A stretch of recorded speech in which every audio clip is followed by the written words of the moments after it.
أعوذ بالله من الشيطان الرجيم నేను శపించబడిన బహిష్కరించబడిన శైతాన్ నుండి రక్షణ పొందటానికి అల్లాహ్ శరణు వేడుకుంటున్నాను.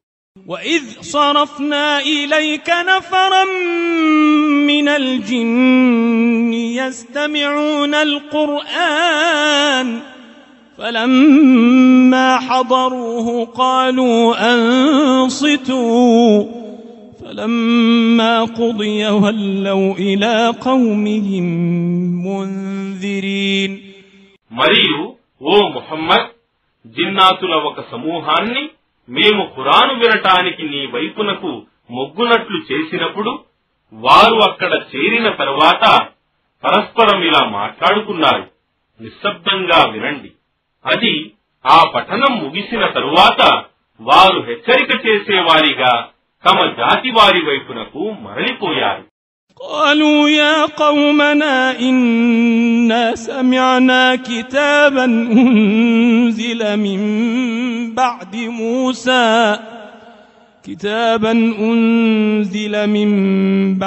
موسى مصدقا لما بين يديه يهدي إلى الحق وإلى طريق مستقيم. వారు జిన్నాతులు ఇలా అన్నారు, ఓ మా జాతి వారలారా, వాస్తవంగా మేము మూసా తరువాత అవతరింపజేయబడిన ఒక గ్రంథాన్ని విన్నాము. అది దానికి పూర్వం వచ్చిన దానిని తౌరాతును ధృవీకరిస్తుంది.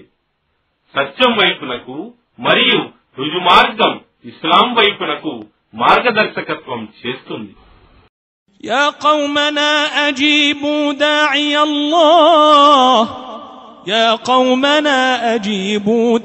الله وآمنوا به يغفر لكم من